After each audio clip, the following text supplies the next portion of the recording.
Welcome to Planning Phase Syndicate. Thank you all so much for joining us tonight. This is episode 30 of our Star Wars Unlimited podcast.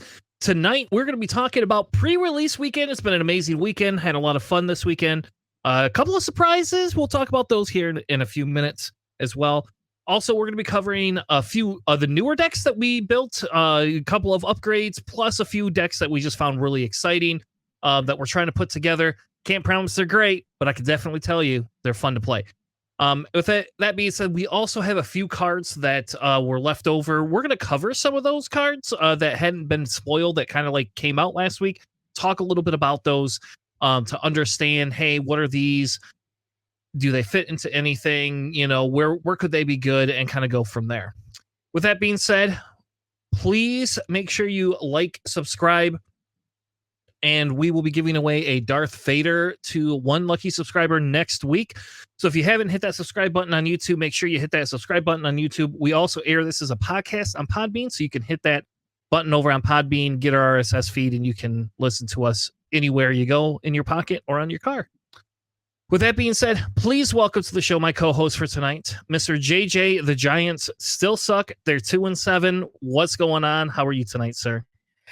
So I have finally figured out that, like my deck construction, the Giants like to play one-off plays that make zero sense in the grand scheme of their playbook. And I think that's why I am a Giants fan, because they like to play one-off plays all the time. So, yes. Awesome. Hope you had a good pre-release weekend. I went to a couple of them. I ran one. We had a really good churn out. And Zealand at our out-of-the-box store. That was really fun. And then I went to the other store that I like to support a lot, is Sidekick out in Grand Haven, and went to theirs at 3 o'clock on a Saturday, and that was super fun. So I got to hit 2 pre-releases. I was going to go to one tonight, and then I just felt kind of tired and want to stay in my pajama bottoms. I didn't want to get dressed if I didn't have to for the day. So maybe I'll be going to one tomorrow. I haven't decided yet if I want to go check out one tomorrow. I kind of do, because I had a lot of fun with the deck building aspect of it. So it was a lot of fun for that. How was your pre-release weekend? How many did you get to go to? Oh, man, I only got to go to one. It is my niece's birthday this weekend, so I wasn't able to go to the one today. But like maybe later on the week if I can make it in time. But it was actually a lot of fun. I got to go to the Atomic Empire store in Durham. Got to meet a couple of new players out there that were coming out for their first pre-release event. Everybody had a blast. Everybody was so excited to play with the new cards. I got to build out a new gun raid deck right off the bat, and man, that was such a fun deck to play. I didn't think I would enjoy deploying so many token droids out there to then later just wipe them out to play out exploit cards out there. I was able to pull 2 copies of Grievous's ships, his capital ship. I forget the name of it off the top of my hand. And man, that's such a great space unit. Yes, yeah, and that's such a great ship to play. And just had a great time out there. That's awesome. Yeah, the first one I went to, the one that I hosted, I ended up playing Blue Grievous with no Grievous legendary units. I won 1 game out of 4, so I didn't do very well, but it was a fun time. A couple of the games were pretty close, but like that box was just like I got way too many blue cards, but no blue units, and so then I had to find the thing that had the most high number of units, which was yellow. And try to build a deck with it. And I guess I probably could have switched things around and gone a little bit more exploit wise and done some things that I wasn't doing before. But some of the decks were just so fast I couldn't do anything. I did have one game where I was able to get all my battle droid tokens out. Like I had a line of like 6 of them out, and that was super fun because I was able to do some crazy weird things with them that I had not originally thought I could do with the exploit type thing and without the exploit type thing. And there's this one guy, I don't know if you know who Solbeck is, but Solbeck is like a 6 cost green, and basically you can exploit, but whatever you don't exploit, whatever resource costs you pay for it, you can capture another unit. Well, because I was running yellow blue, he cost 8. And so I would exploit to get them down to the 6 resources if I wanted to, and then I could capture something 6 or less, or I could just leave them. I just pay the 8 resources and capture something, and like it was hilarious because I did that and it was so much fun. And then the second day I was playing, and my last game, so I went 3-0, and then the last game I was playing against an Anakin, which we'll talk about in a minute.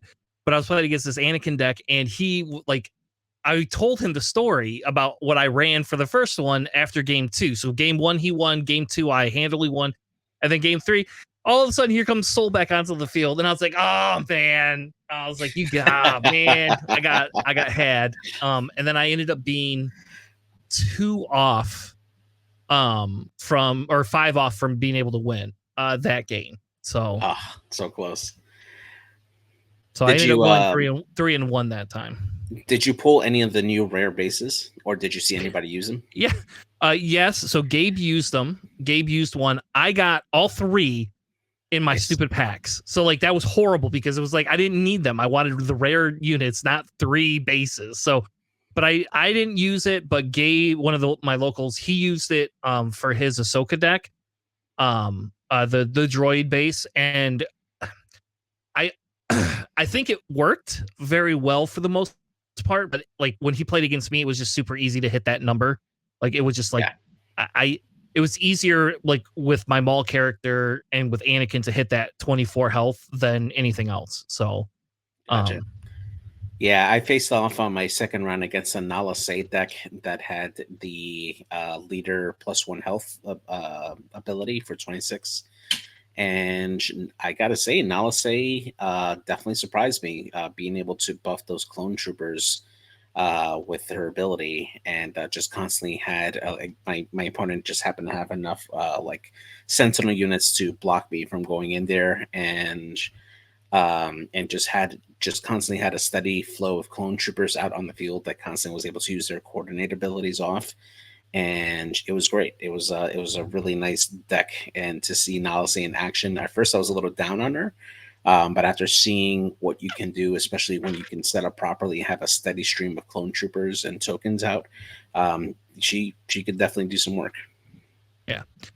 So what I wanted to do to kind of kick the show off is, well, we talked a little bit about our experiences, but what I wanted to do is talk a little bit about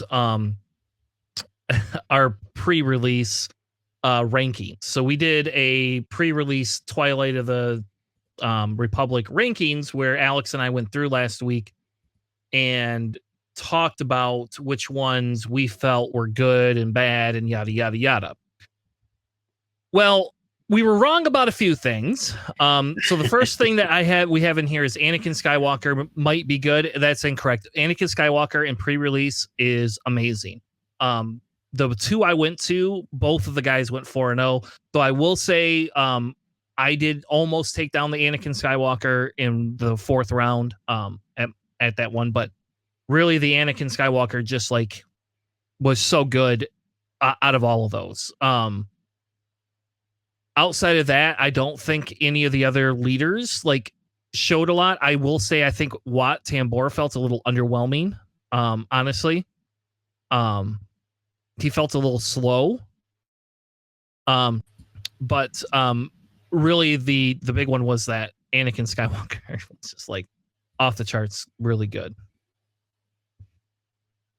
Yeah, definitely. I my first game I played was against an Anakin, and Anakin's ability was just really, really good. He became a very big threat in the game that I just did not have the resources to dedicate to eliminate off the bat, and got overrun really, really quick with Anakin, like right away.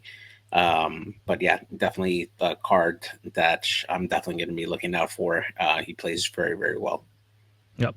The other one, like there was a Mace Windu's lightsaber we kind of said might be good. It ended up being that was actually pretty good. If you were able to pull that, like one of the guys had 2 of them, so like I mean that was really good to be able to give the lightsaber to something and then swing in. It felt like a lot of the decks kind of like played a little slowly, and slower than the normal because you're putting some token units out and some of these other things. So that was really the only rare, one of the big rares that kind of came up. I will say one of the rare bases, that green droid manufacturing did come up quite a bit, and like two of the guys like did go 3-1 with it. So I will say that was a lot better than we thought it would be. For that, when it comes to uncommons, I don't know, like Osai Sobek, that's what I was saying earlier. That guy, Yeah. like in my Grievous deck, was super amazing off color, like just like off the charts. Capture something, you can capture something bigger, pay the same amount, or not the same amount, pay a little bit more, capture something bigger with it. Especially when they have like an upgraded unit, that was like so nice. Like somebody had like a guy that had two lights, like a general's blade, and then had the Mace Windu's lightsaber, and then you capture the unit and they lose their lightsaber, and then it was, so he actually played out way better than we originally thought, I think. Yeah. The other one was Clone Commander Cody, by the way, like is bonkers. And it's not that he's such a great unit because he's only a 4/4, but him being able to add all that to your clones was just like, holy crap. Like I can't, like, Yeah. it was so hard to get through some of them. And then if you didn't just take him off the board right away, like you had to, like if they had Sentinel down, you couldn't take him off the board. And that's what I ran into Friday night, was they would play him and then they would have Sentinel. I couldn't do anything about it. Like I couldn't get rid of him.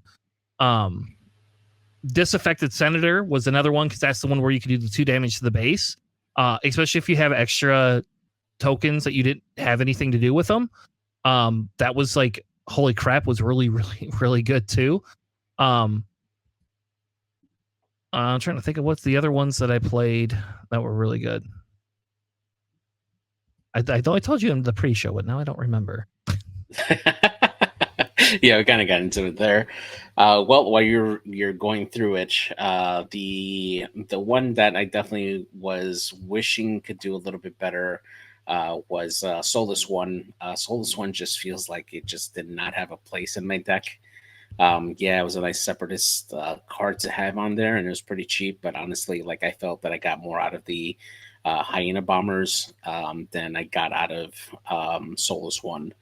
I wish that it's a very popular ship, especially in X-wing, that probably could have had a little bit stronger either stat line or stronger ability. But yeah, it just didn't feel like it was strong. Yeah. For commons, some of the ones that like worked out really, really well was like the B1 attack platform droid was amazing in my Maul deck. It's probably only good in Maul, but it was like really, really good in Maul. What's that droid trooper called? You talking about the 2-cost red? No. It was the 4-cost one where it's a 3/5 and then comes out. I'll look it up. That guy was really good too. Like he showed up like you wouldn't believe. Yeah. I'll find the name of it. The other one the other big one that I had was the Bactoid Spider Droid. Was, holy crap, that was a lot better. I wouldn't say it's good, like super good and like a must include, but oh my god, like that thing, like in the pre-release was just like off the charts. Like I had no issues.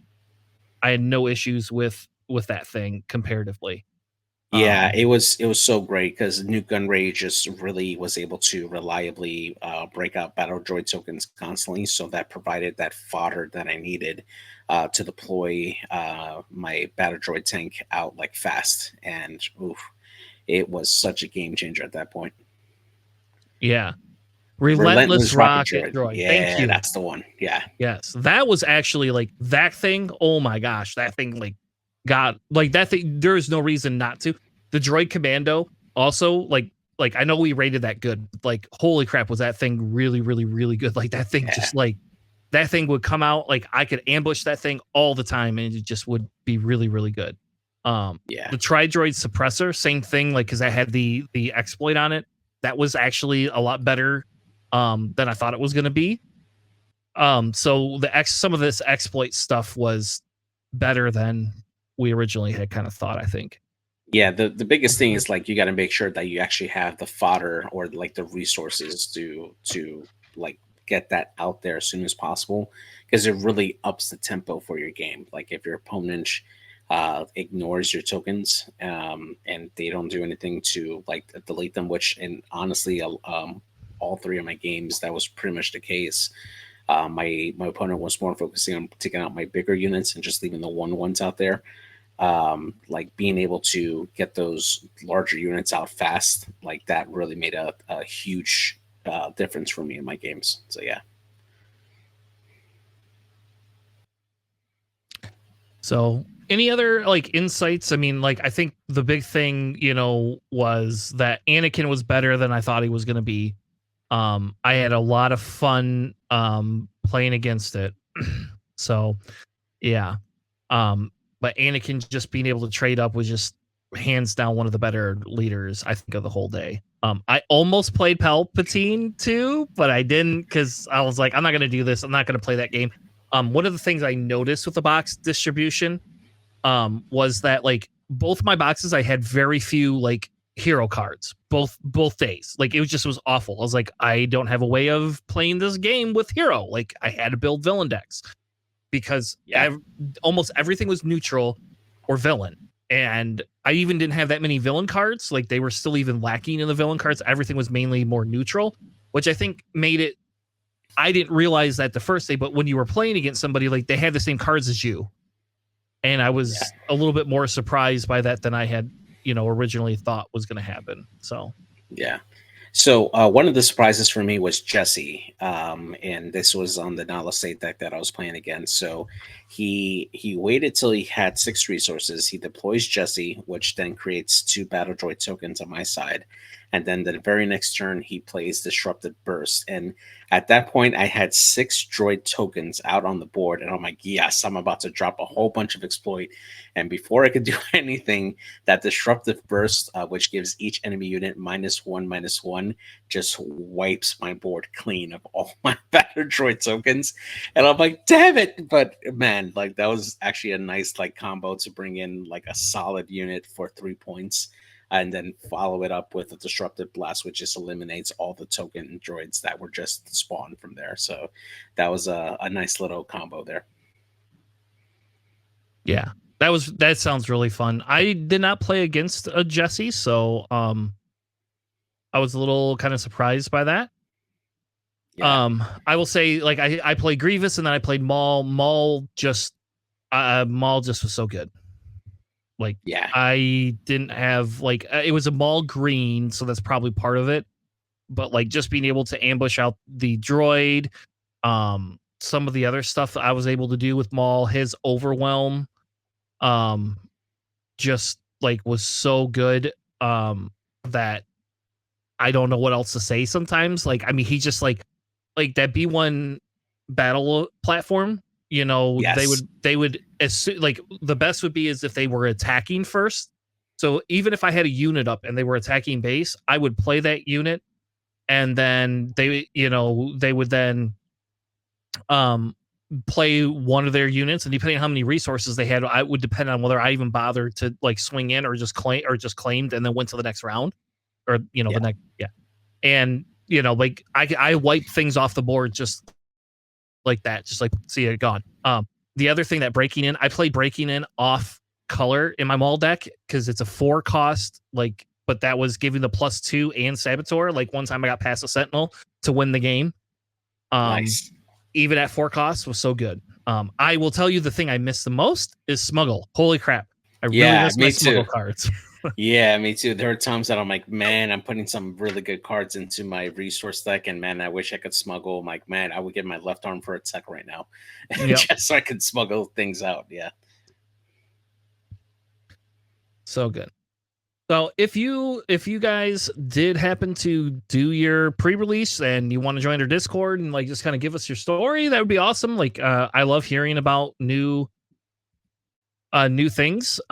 So if you guys have like stories, things that you did, like what'd you pull? I got no showcases. We'll tell you that was the worst part of the whole weekend is 0 showcases out of all the boxes I opened. But what can you do, right? Like, can't always have everything. I just blame JJ. It's his fault, and he promised to give me his mall showcase when he gets it. So Yes, if I ever get one, man. I got my last one I did 3 boxes and none of them had showcases. My goodness, man. It was terrible. yeah, but okay, but if you buy 12 boxes and get 0 showcases, then I'll feel for you. But 3 boxes, I don't feel for you at all. Yeah. All right. Why don't we go to our For a Cause I Believe in, where we have some fun, maybe competitive decks that we've kind of designed for you.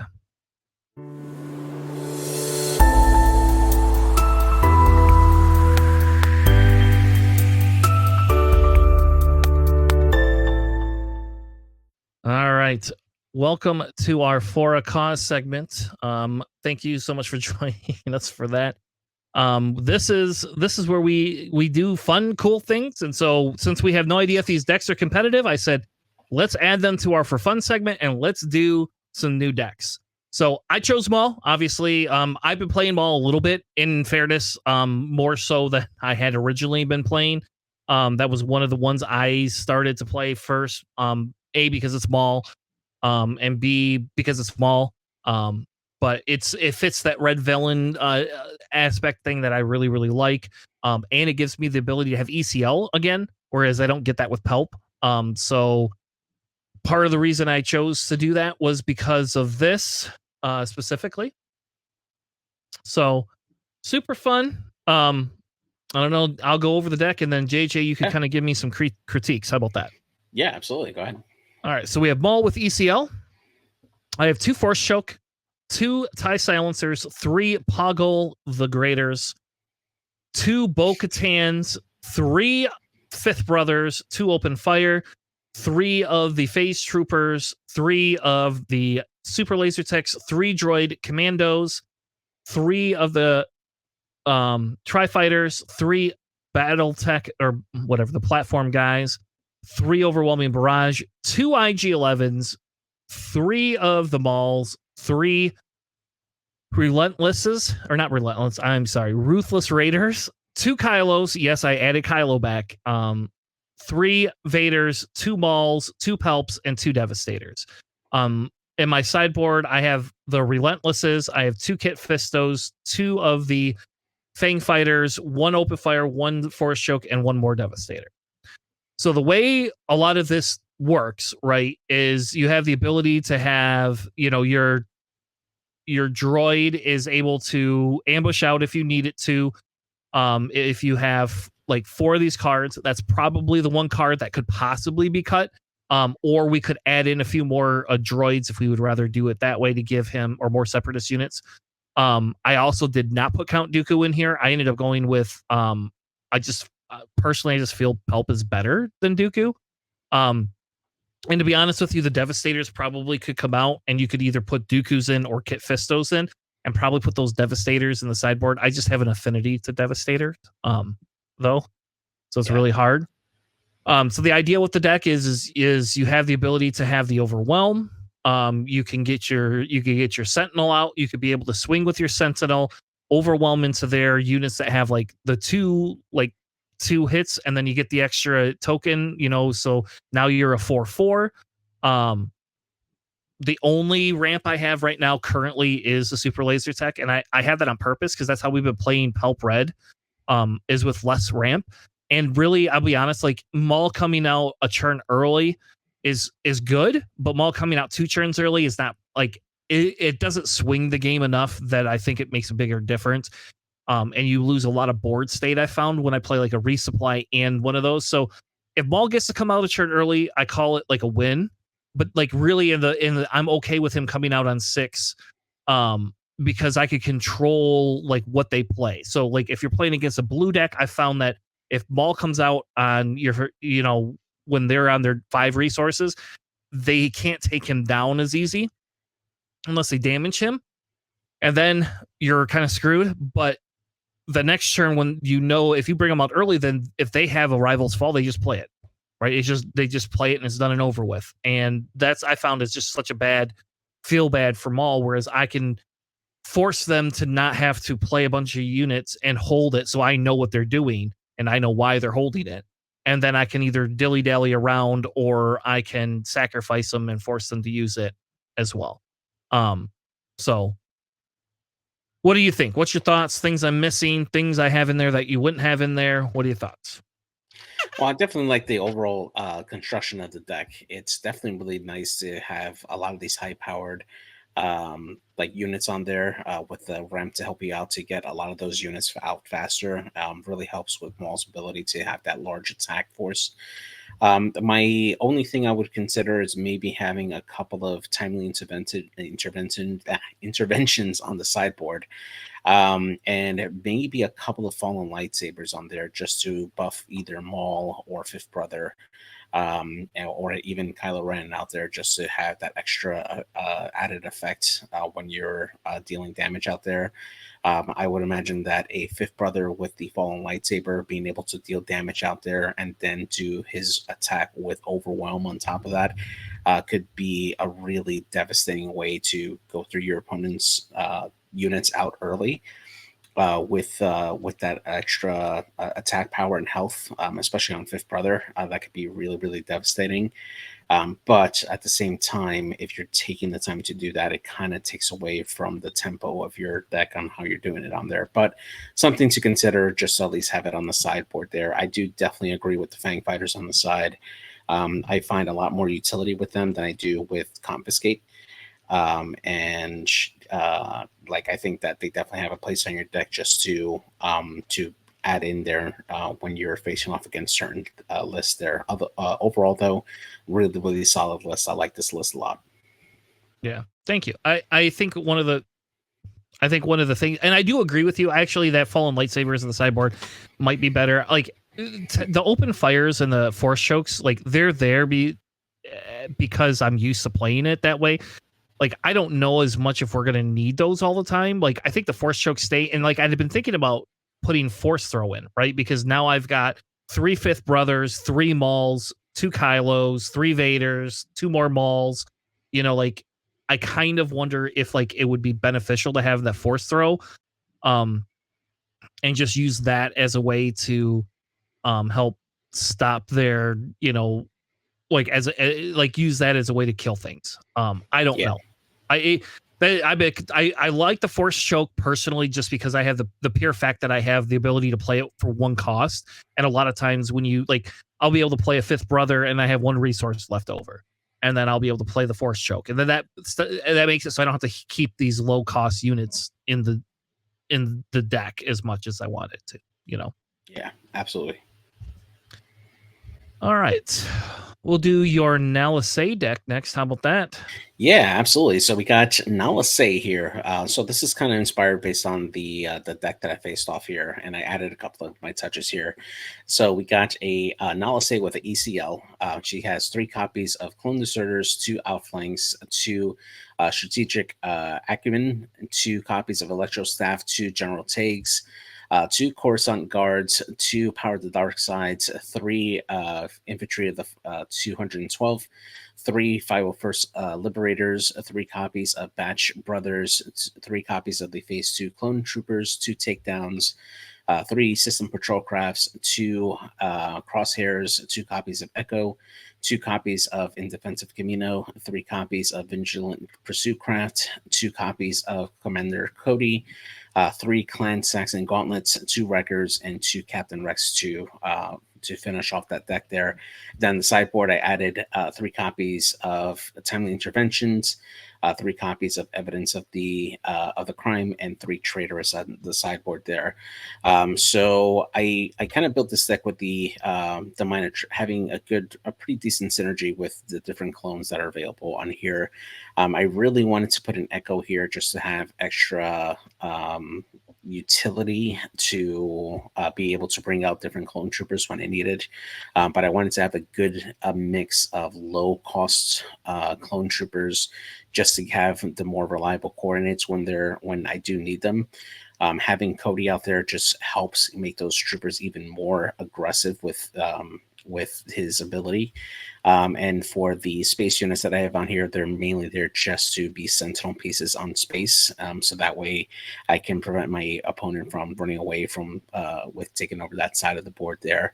But having big units on there with like Wrecker, for instance, and Captain Rex being able to deploy units there, you can really swing the board into your favor. And as long as you have clone troopers out there, you can really, really do well. Now, the Electro Staff and the Strategic Acumen, those particular upgrades are meant for Nalase, mainly for her deployed leader side. Although I could also put that on Commander Cody if I need to, just to protect them there.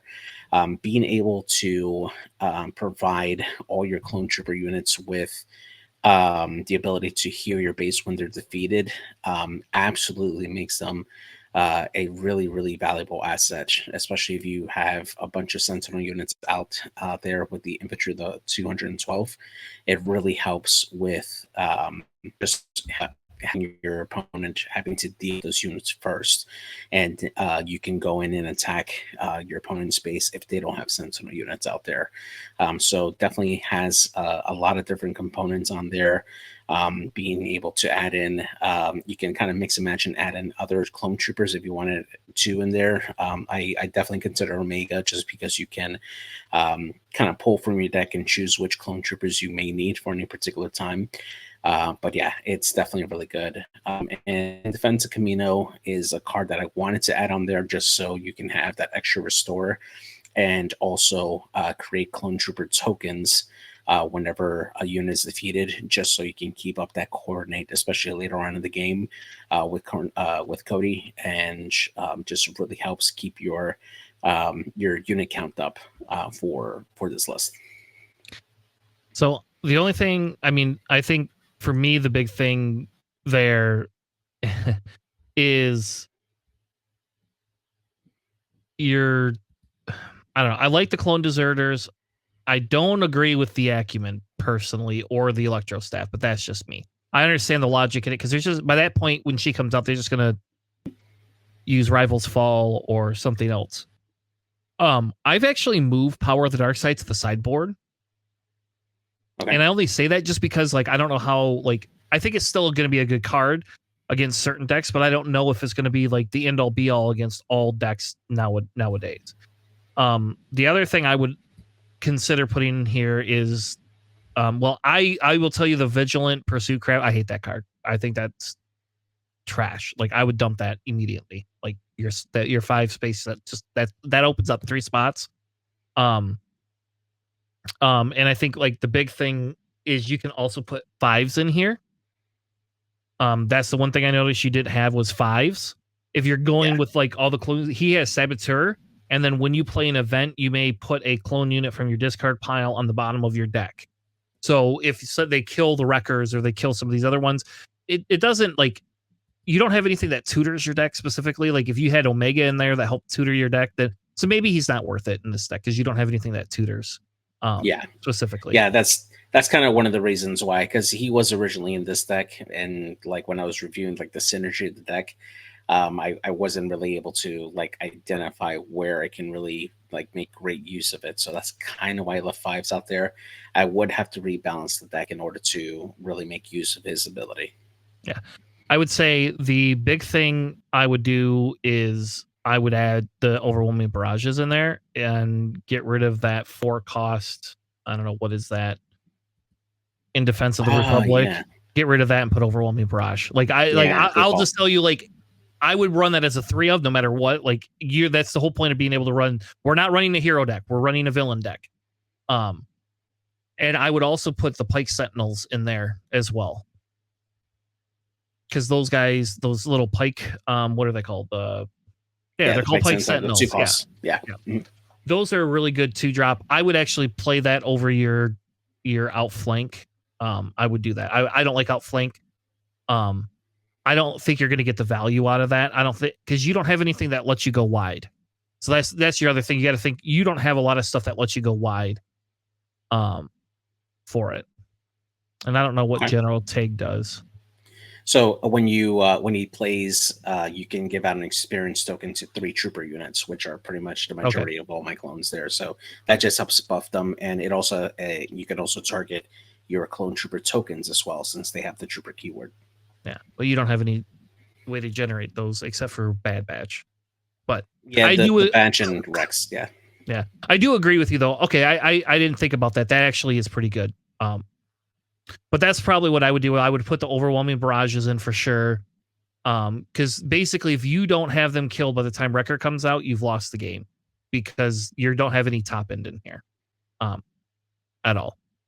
gotcha. But overwhelming barrage is really worth, even if it's just Yeah, a it's two definitely of. worth the points. It's worth so much more than Yeah, that. for sure. So, all right, well, neat little clone deck. Oh, you have That's, another. Oh, you have another one. You have a Palpatine. Where's Alex? So Alex is not here well, tonight. let's do Alex's his list first before we go to my Palp, because I'm really interested in this hero Boba deck that he posted for us here. All So right, do you want to read it? sure. This is called Daddy Boba. This is what I would call old man Boba, or like this is like falling apart Boba, shitty armor Boba, whatever you want to call him. It is the hero Boba though. So this is the hero blue deck. Alex actually won a store showdown with a similar type of deck. This, what do we call it? Boba Fett. Yeah, That's a good one. But he won a store showdown this last season with a Boba blue deck. So this one has 3 restored arcs, 3 of the, I don't remember what that card. Battlefield Marines. Marines. Yeah, Yep. 3 keels, 2 of the Ryloth militias. Ryloths, 2 open or making openings, 3 of the Echo Defenders, 3 of the Concord Dawns, 3 of the Village People, 1 tech, 3 of the Admiral Yularans, 2 Takedown, 2 Bright Hopes, 2 Fell the Dragons, 3 Modded Cohorts, 2 Obi-Wans, 2 Rivals Fall, 3 Lukes, 3 U-Wings, 2 Redemption, 2 Home Ones, and 2 Zillow Beasts. In the sideboard, he has the a bunch of one-off stuff. He has 2 Regional Governors, an extra Make an Opening, an extra Bright Hope, an extra Fell the Dragon, 2 of the, what is that, Kali? Ki Mundi. Yeah. Ki Mundi, 1 extra of each of the Home Ones, Redemptions, and Zillow Beasts. Yeah. So a lot of these decks have the keyword outside of the Zillow Beast. Obviously, it's not, but Zillow Beast is actually just so good. Yeah, like Zillow Beast is just actually really good, especially in this type of deck as like an alternative finisher. It's very hard to just take that off the board. And he has a lot of low flying stuff to be able to do it. That Echo based Defender coming out as a 5/3 is so shitty. Like you feel so bad you can't swing into it because whatever you swing in on that turn is dying. So and the Quills are amazing. Actually, Quill is a lot better than I think we originally gave him credit for in Hero Blue, because Quill gives you the restore. So at minimum, Quill's restoring, and then allows you to like give like pseudo card draw. In Alex's deck, he has a lot more blue than he has the green. Yeah. So it allows him to be able to draw a lot of the cards that he needs. Yeah, definitely really, really good. I definitely like the overall feel of it, and Boba is just so good when you have all these keywords on there. Having those extra smuggle cards to bring out later on, especially with tech backing you up as well, being able to pull out other cards there as a smuggle is really, really strong. Just allows you to have a lot of different options on there. Between Bright Hope and Redemption and Home One, like you have some really great strong finishing pieces, as well as a Zillow Beast, which is really, really powerful. Zillow Beast. And you have enough cards on here to help delay your opponent to get to the end game where you can deploy these larger units and help finish off your opponent. So definitely feels very, very strong. I like it. Yeah, those redemptions, when he gets to play that redemption, it just like that usually Yeah. just stops that game right there. The other Yeah. notice is there is no ramp in here. So there's no spark of hopes and there's no thing. So he's playing this as a straight up like we're gonna play every round the way it's meant to be played. Yeah. But the Colonel Ular or Admiral Yularen, I guess is not a colonel yet, but Admiral Yularen is so like so good with the because it has that restore 1 on there now. Um so he is just like he is a beast when he can come out and do like his thing. So I don't know, JG, if you've played with him, Yeah. but him being able to give all friendly units that extra health when he's on the board Yes. is just like he becomes almost a sentinel, and you can give him that extra boost with with Boba as needed. So Yeah, exactly. Yeah, that's a really strong card to have on there. Even just giving him entrenched just to give him a +3/+3. He doesn't need to attack anything, but he just provides that buff to everybody else on there. So yeah, really strong. I think for me the only change I would make is I would probably have one less Zillow Beast and one more Obi. And I only say that because when Obi can come out, the churn Boba flips. And so if you have at least one other unit out there, and they can't just play like a Power of the Dark Side, they can't play any of these other like crazy weird things that just like wipe it off the board. And so you could play your Obi-Wan. If they don't kill Obi-Wan right away with their resources, you flip Boba gets that experience, right? And so it's just so good. So good. All right, so let's go back to your Chancellor Yes. Sidious Palpatine. It's a double yellow. It's a double yellow hero build. Look at this, JJ. It's not got a bunch of one-offs in it. So Yeah, yeah. So I wanted to do a lot more one-offs, but I felt like I needed to have a good balance between the two. So I kind of came up with a little something different than I would normally do here. So we got double yellow Chancellor Palpatine here with 2 copies of Swoop Down, 2 No Good Speed Deads, 2 copies of Leia, 2 copies of Asteroid Sanctuary, 3 Admiral Piets, 2 copies of Bazine, 2 copies of Great Squadron Y Wing, 2 copies of Boba Fett ground units, 3 copies of the 7th Fleet Defender, 2 Millennium Falcons, 2 Bodhies, 2 Waylays, 3 Lurking TIE Phantoms, 2 Frozen and Carbonites, 3 Cell Block Guards, 2 copies of Cunning, 3 Gamorrean Guards, 2 copies of Forlom, 3 copies of Principal Outlaw, 2 copies of Bosk, and 2 copies of Zuckuss, as well as 2 copies of Han Solo. And then on the sideboard, I added 3 copies of Outmaneuver and Triple Dark Raid on the side there. So I wanted to have a good balance where I can have enough light side characters to help heal Palpatine, but at the same time, I wanted good aggressive characters on the dark side that if I when I deploy them, namely like Bosk or Forlom, for instance, when I deploy them out, they could go in, take out a target that I absolutely need to take out there, and then I can create some tokens off of those if they fall.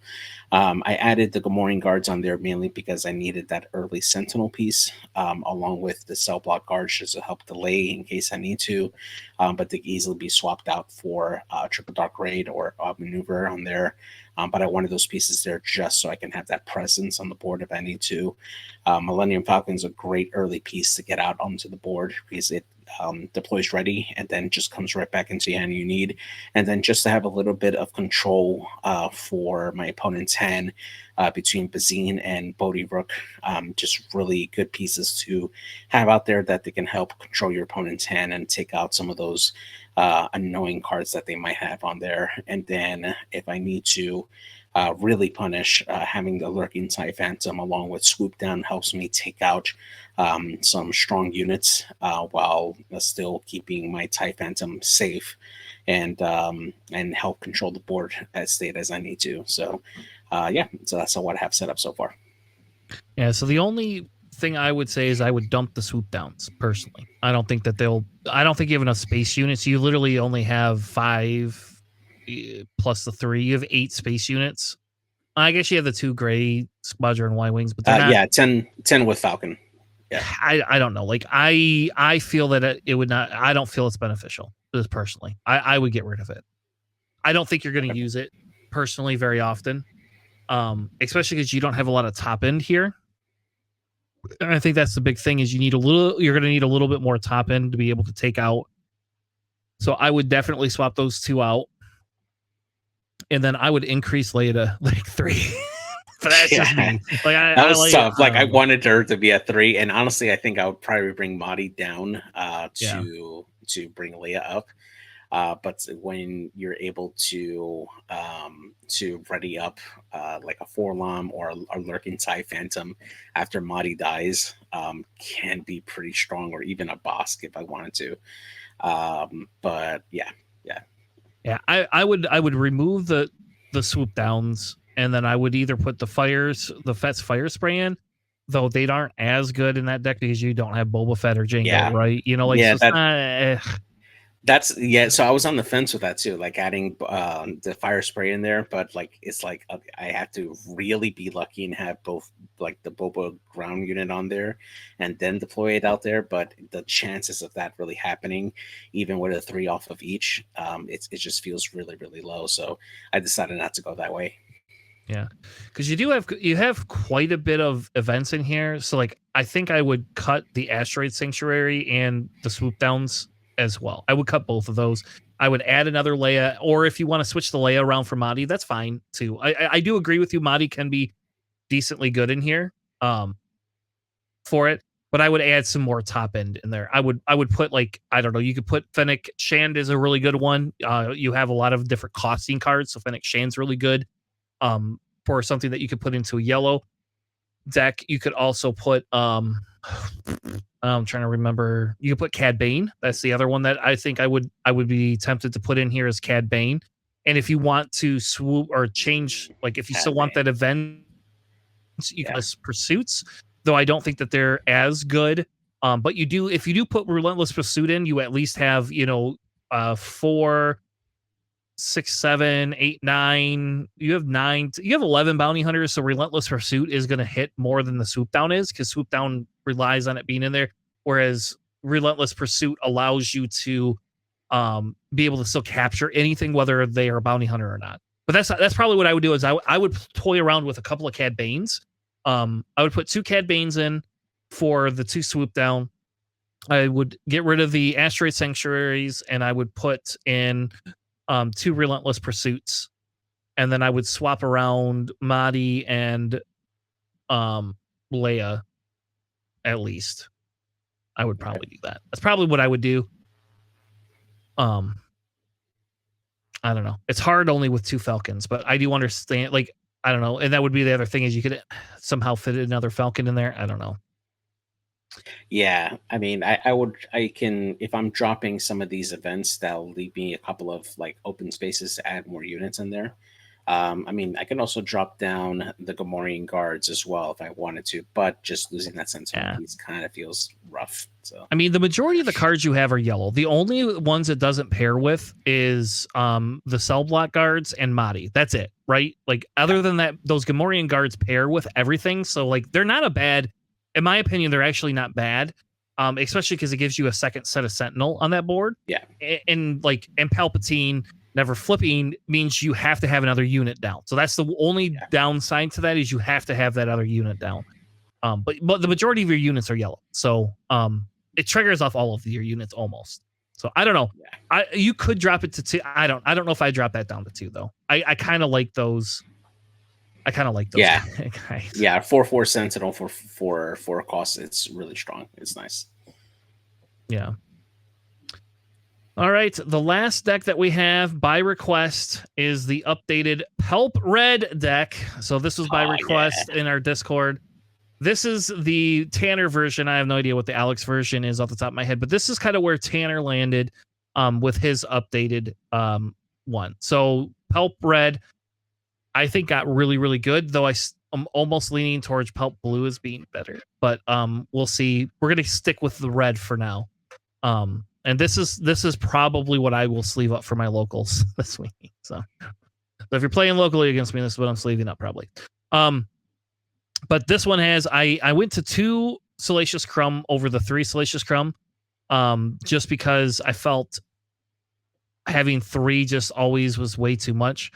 I still have 3 Lorens, 3 Force Stroke. I put in 3 of those Confederate Couriers, 2 Poggles, 2 of the Grenade Strikes, 3 obviously Royal Guards, 3 Open Fire, 3 of the Phase 3 Troopers, 3 Super Laser Techs, 3 the Black Suns, 2 B1 Battle Droids, 3 Overwhelming Barrage. I went down to 2 Traitoresses, and then I added 2 of the 5 cost Red Mauls, 3 Ruthless Raiders, 3 Vaders, 2 Palps, 3 of the Count Dooku's, and yes, I'm using Count Dooku this time.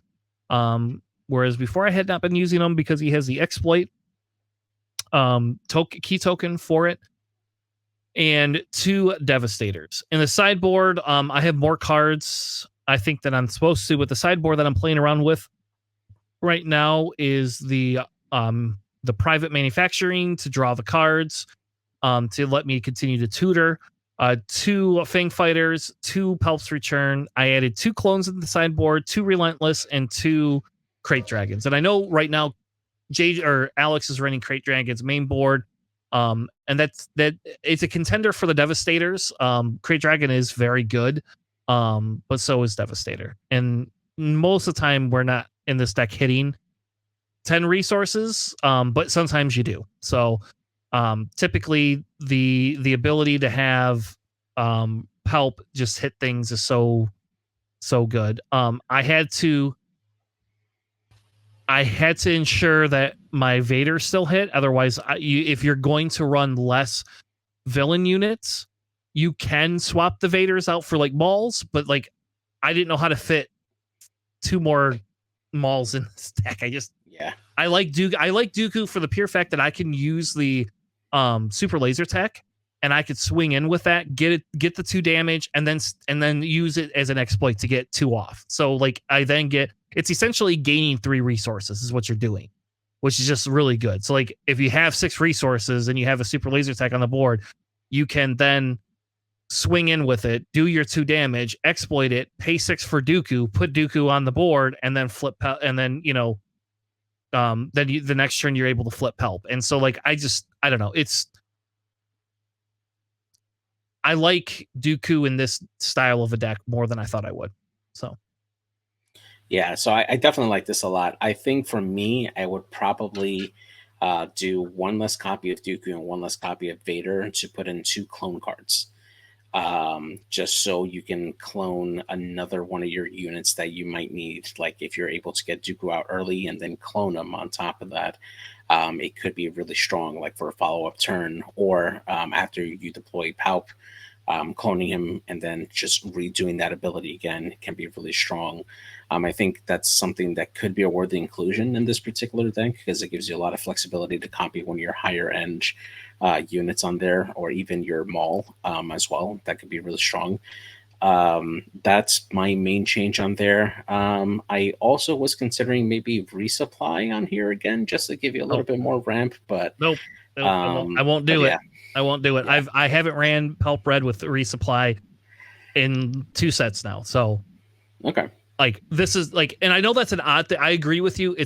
We are Alex and I are odd in the aspect that we are not running resupply in what you would consider a ramp deck. And it's only because of the fact that 1 ramp is typically all you need in this deck, because it's not like an extreme control deck. It only controls until you hit that 6 resource, and then when it comes out swinging, it just terminates everything.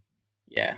I do agree. Maybe clones could go in over the Devastators. I think that would be a better. I could drop 1 Dooku, but I'm not dropping 1 Vader. Like I cannot go down to like. There's too many things Vader pulls, unit wise, that I have to have. I have to have Vader in there. The only other thing I would consider adding in is the OOM series officer droids. They're the 2 cost, 2 attack, 1 health droids that when they're defeated, they deal 2 damage to a base. Just some nice early damage on there that you can Palp if you want to, just to add in extra damage to a base on there. They could be like really nice Palp fodder as well, I think. Probably something to consider. Yeah. Nope. And I agree with you that was on the short list of considerations of having another 2-drop that could do it. And really, I don't know if Grenade Strike's going to be worth it. Like, Grenade Strike for 2 resources is probably not, like, it's good. Like, it was good in Sealed, right? But I don't know if that's going to actually be good in going forward. So that's like, those 2 units right there are probably a good consideration. Because you're right, it gives you the Pulp unit, it gives you an Exploit unit, and you get to do extra damage. And I found that, like, in Sealed, it worked really well. So yeah, absolutely. All right, well, that was fun. That was some new decks for y'all. Hopefully you enjoy those decks. If you have other decks you want us to build or other decks you want us to critique, drop them in our Discord. We have an open Discord. We have a SWU section, and in the SWU section we have like a spot where you can drop your list. But if you're like, hey, I don't really want to make a list, can one of you guys make a list for this character except for Padme? We're not making all right, JJ can make I'll do Padme. JJ I'll do it. Padme list. Yes. I will not, because I don't know how to make Padme work, so we're not doing Padme. It's like the one, like, it's like when you say, hey, let's build a Hera deck. It's like, okay, well, I'm just gonna throw all the Spectre cards in I can, and then nothing else, because like it doesn't matter, because like Hera is just not gonna work very well. So but yeah, I would say, like, to me, if you guys are interested in it, JJ will do the Padme, I guess. So everybody's on the board again. And we'll happily build like decks. I don't know. Like, this is the fun part of the set, where I find in that we have before competitive season. And like, is this where we get to play whatever the hell we want before we know what's meta. I will say, before we move on to the last segment, I will say the one thing that you will probably see is some shorter deck tech videos. I have gone through, like, I will be doing a Red Pill update video from our original one for this one that I just created, except for now I have to go back in and add those 2 recommendations JJ had. But I will do a shorter deck tech video where we go through updating it. I have one that I will have for Kira this week or next week. I don't know which I'm going to release it, but I will have a Kira updated deck tech. I did go through Kira and I did update her, and I also am finishing up my Jango Fett one, which I know I can hear Alex groaning in his sickness, his sleep, because he doesn't think Jango's good at all. But I have one that I've been playing around a little bit. I've been talking to Crispy about it. One of the guys that came on and did our Fennec deck tech with me. And so I don't know. I might bring Crispy back for that. I haven't decided yet, but I am going to do a way too early deck tech for Jango, where for what I've been finding, has been very good. So, but yeah, and I definitely want to get my claws into Nuke Gunray and make a solid list for him, and hopefully do a deck tech for that, because Nuke Gunray just is a ton of fun, and I think there's so much things that you could do with him that's definitely going to be really fun to play around with. Awesome. All right, so for our last segment is our Galactic Gazette, where we're just going to go over the last of the cards that were spoiled. I know we're like a week late and everybody's got all the cards, but I thought it would be fun to kind of go through those cards and talk a little bit about, some of the ones that are impactful. We probably won't cover the ones that are unimpactful, but we're going to talk about a few of the cards that didn't get spoiled that we haven't covered yet.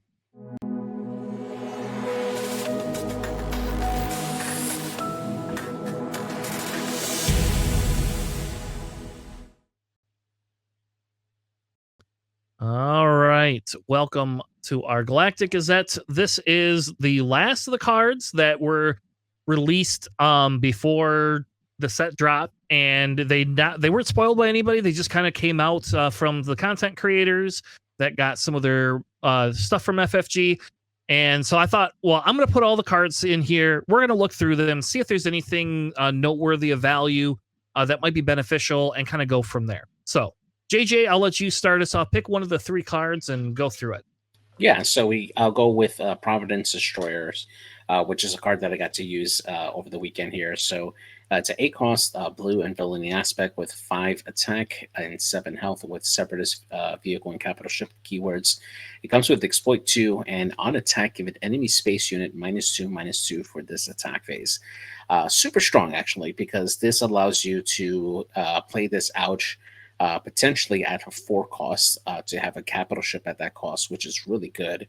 That ability on attack to give a -2/-2 to a space unit, a really good way to neuter a Sentinel unit. I know that some of the cheaper Sentinel units that we see out there, like the Kirax fighter for on the world, only has 2 health, so you essentially eliminate it immediately. Or you can kill pretty much every TIE fighter that's available out there right now, as well as the TIE Advance, because it only has 2 health.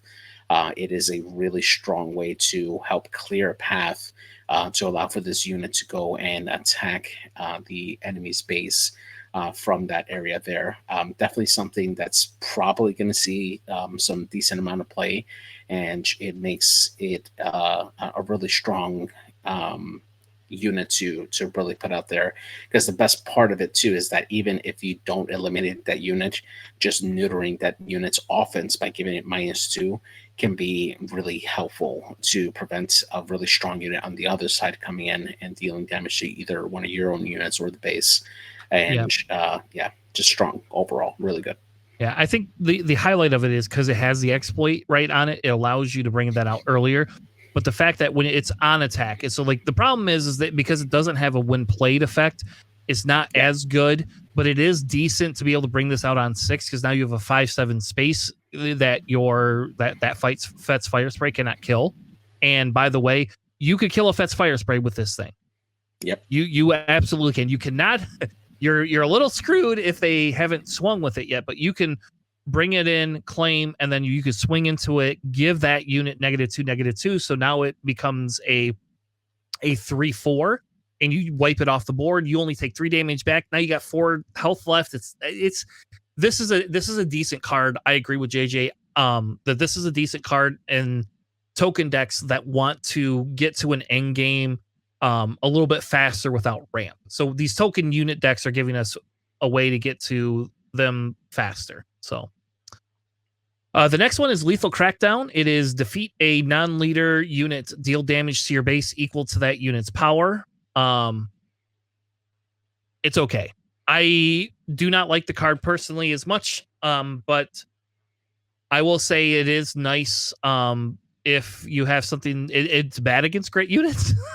Yeah. But it is kind of a way to deal with units like Sentinel units that have the lower power ratio to it. It's okay. That's as much as I'm going to give it. It's okay.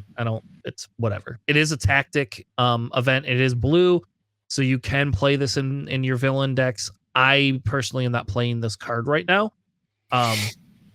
But like I could see this being good in like decks that you can heal a little bit with, or like really ultra control decks. But I don't know. Like outside of that, I think it's a little niche for me. My take. Yeah, definitely. I mean, you can definitely take out some like annoying low cost enemies out there that or sorry, low power enemies out there that are like utility pieces or support pieces. But just that caveat of having you number one paying 4 resources for this, and then number 2 taking that much damage to your units, unless you have a deck that's really built to constantly restore and offset that damage that you're doing, it's kind of a tough choice, especially when you have like Power of the Dark Side available or like Takedown and such that allows you to like choose stronger units without that extra caveat of taking damage to your own base. So yeah. All right. What's the next one? So next one here is the 5-cost Devastating Gunship here. It is a blue and villainy aspect with 3 attack, 5 health. It comes with grit, and when played, defeat an enemy unit with 2 or less remaining HP. It's decent when you pair it up with the Providence Destroyer, because you can essentially bring down a 4 health unit down to 2, and then just kill it immediately with Devastating Gunship. I've used this a few times just by like throwing in a like a token unit against a unit just to get it to 2 health, and then just eliminating it with the Devastating Gunship. This does work with enemy leaders as well. You can potentially kill an enemy leader that is down to 2 health, and it does have some good utility. If it had like a Sentinel piece, it would be kind of good too, just because you can really take advantage of that grit immediately on there. But other than that, I mean, just a solid unit overall. Just to be able to deploy it at 5, you're more than likely going to have a unit on your opponent's side that already has enough damage, and just needs that little extra push. And the visiting gunship can take out that unit as soon as you play it. So it's pretty solid.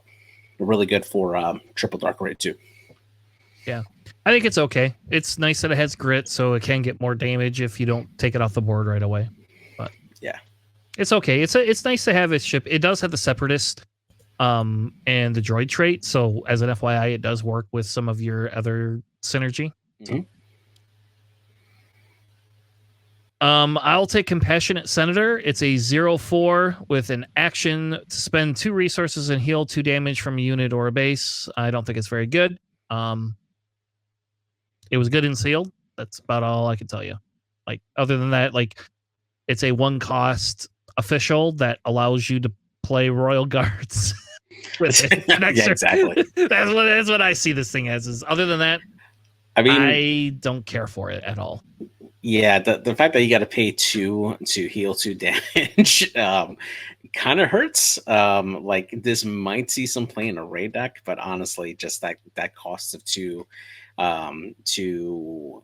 resources just to do that ability really puts us down. Especially if you're trying to use those resources to activate other abilities that are probably a little more useful. And this has 0 attack, so I mean, it's just occupying space at that point and just eating up your resources. So, not the best. Yeah. All right, what's the next one? Next one here, I'll take a Barriss Offie. Actually, it's a 1-cost, a blue and heroic with 1 attack, 1 health. Comes with Force Jedi and Republic. Each friendly unit that was healed this phase gets +1/+0. Could go together with Compassionate Senator, probably, but honestly, I would go with the healing droid, the G1 something droid that actively does that when it attacks.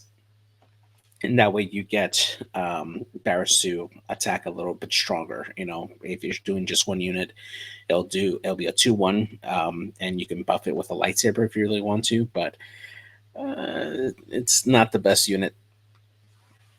It's not good. I don't know. It's a 1/1. Like, Maz is a million times better. Like, you know who? This is obviously designed to go with Obi-Wan, right? Like, Obi. I mean, each friendly unit that was healed it doesn't do anything. I guess it's a force unit. It's a 1-cost force unit that you could throw a Jedi lightsaber on, which is pretty good. I will say that, and you could put General Blade on there, which is pretty good. That's about it, though. That's it. The next one is 41st Elite Corps. It's a 3/3 Republic clone trooper with coordinate. This unit gets +3 health if you have 3 or more units on the board. Again, it's meh. So the Nala Say deck that I had actually had a couple of these in there, and just to get through that 6 health with these sheep units is such a pain in the ass. I swear. But you do know that if you killed one of the other units on the board, this dies or loses its 3. Like, it's just dead. Which is what I did. But once you have 3 of them out on the board, now you have 3 6s on the board that you gotta waste resources to get on there, and they're just dealing 3 damage constantly to your base if you don't have any sentinels. So they can be a nuisance once you get enough units out there. It does take a bit of build up in order for you to get there, but man, like, when all 3 of them are out on the board, it is a pain to deal with. I'm just gonna overwhelming barrage my maul, and then I'm going to do 7 damage, and I'm gonna kill the thing that's buffing it, and then kill that, and just say, "Sucks to be you." I don't know. I don't think it's that good of a card. All right, I'm gonna cover the warrior drone just so we don't have to. It's a 1/4 separatist unit. Move on. It's whatever. It's okay, and you know what it's good for? It's good for sealed. That's about it. All right, JJ, pick one of the next ones. Yeah, next one here is 3-cost perilous position. Blue aspect. When played, you exhaust the attached unit. Gives them a -2/-2. Managed to use this on a Anakin, and it was hilarious. But I mean, it has its uses, but I think for the costs, I mean, it's not too bad. It's not something that I would keep on my main deck. I would definitely sideboard it if anything. But yeah, Yeah. I actually, I'm of a different opinion. I actually kind of like this. I'll be honest, I kind of like this because it's like it's a little expensive for me, but I do like this in a control deck, and I've been playing around with putting this in Kira.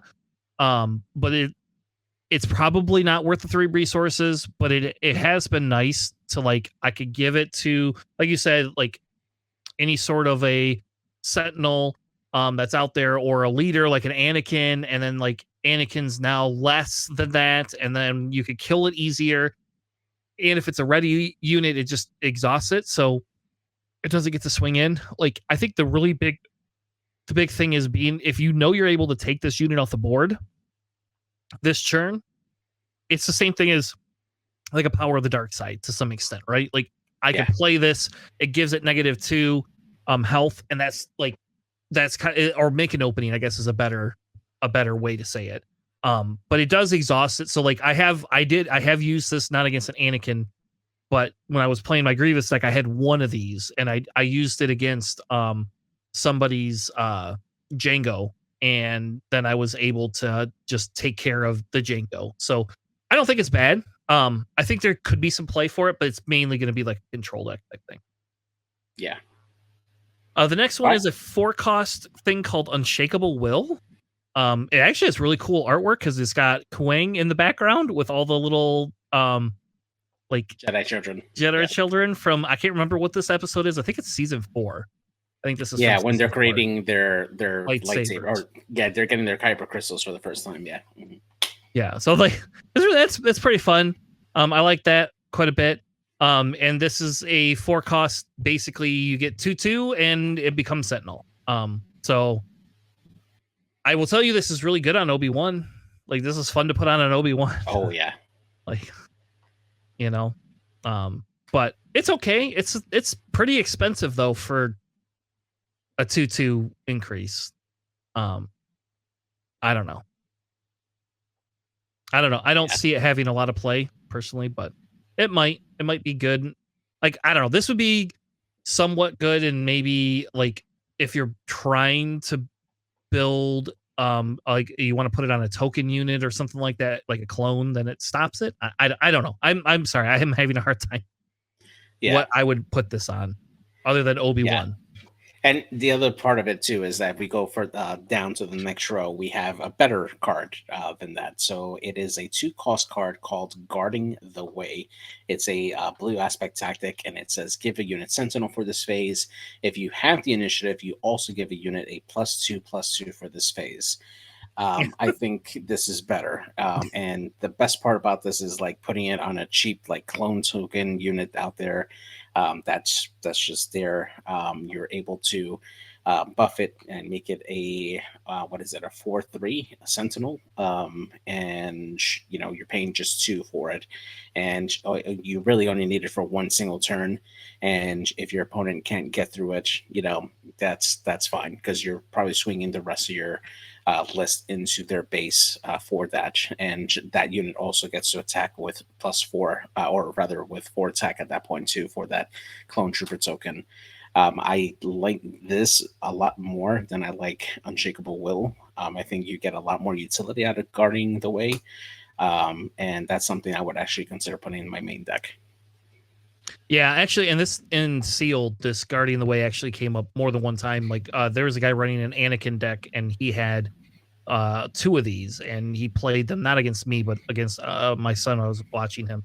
Was it my son? Yeah, I think he was playing against James. But I saw 2 of these. Maybe he played them against somebody, and like I said, I think this is a decent card that should be looked at more so because it allows you to make things Sentinel that would not normally be Sentinel, and so you can make, like, I don't know, like for example, you could give a Luke Skywalker Sentinel if you wanted Oh yeah. to. Yeah. Mhm. So I agree with you. I think this card actually should get some attention, especially in hero decks. I feel like this might be really good. Yeah. I'll take the Trade Federation shuttle. It is a separatist vehicle transport. When played, if you control a damaged unit, create a battle droid token.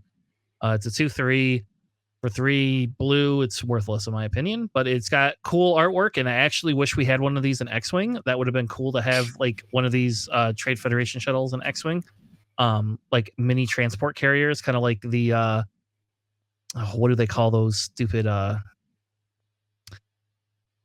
they're not tugboats, but the stupid little quad jumpers. There you go. Like the little quad jumpers. Like I wish I had this in X-Wing, like a quad jumper size for this, because that's what I imagine this is. Like, yeah. All this list is just reminds me that we didn't get the shuttle for the Separatist and CIS faction. That would have really liked to have this. It's sad. yeah. But other than that, I don't think this is. I think this is whatever. It's situational. I think I have better 3 churn plays, but if you are building an all space deck, it does have the Separatist title for it, so it can work. It's not very good. I don't think though. So I did have 2 copies of this in my Nuke Gunray deck, and it felt better later on in the game, where I actually did have damage units, and I was able to bring this in and deploy a droid unit, which then eventually led me to exploit and bring out other units out there. Does require a bit of setup, and you have to have a very specific game plan in mind in order for you to use it reliably. But if you're playing it just at the start of the game, you're likely not going to have a damage unit unless you just happen to just swing into a unit and have like 1 health left. But it's really dependent on the style of deck that you're going for. Other than that, it's not going to be a card that's going to be widely used.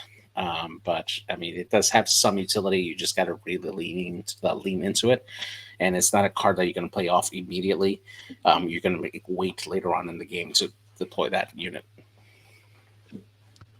All right, tell us about the last one. So this one was used against me in the seal of it. This one is a 3-cost Disruptive Blast, and this gives an enemy unit -1/-1 for this phase. This killed 6 of my droid tokens in 1 shot. Holy crap. And man, that was just rough when that happened. But yeah, absolutely love it. Very thematic, because it basically kills droids, and that's what it's there for, is to go in there and give everybody an ion token, and they can't calculate. And it's really strong, especially against those droid token decks that really want to have those droid tokens out there. This is a good way to wipe it and prevent your opponent from having those tokens for exploit purposes. And yeah, just a really good way to do that. Also helps kind of decrease the tempo of your opponent in an aggro deck too. If they have a couple of like cheap units out there, you're able to like reduce the impact of their attack. So definitely something to add into like a good mid-range deck, or even a control deck, something to have on the sideboard, just to help mitigate some of that attacks that comes in from your opponent. Yeah, it's okay. It was good and sealed. I agree with you. It was good and sealed, but that's about it. All right, so the last blue card we have is Vulture Interceptor Wing, which I don't know. They all look like vultures to me, so I don't know how they're interceptors. So, okay. It is a 4-cost 3/3 Separatist droid vehicle fighter. On attack, given an enemy unit -1/-1 for the phase. It's a little expensive in my opinion, to be honest with you, but it is a blue space unit that keeps up with the curve for the most part. And like you can take out, like for example, you could take out the what's that stupid the Concord Dawn, the Concord Dawns, because those are a 1/4. But they then become a 3/4, and this makes them 2 3s, and you can kill it and still live. So it does cost a little bit more than I would like. I would like this to be a 3-cost unit, but I guess maybe it'd be too strong. But so this is actually a consideration if we start running into Space Sentinels more than we thought we would. So I mean, the best part about it too is that it can affect ground units too.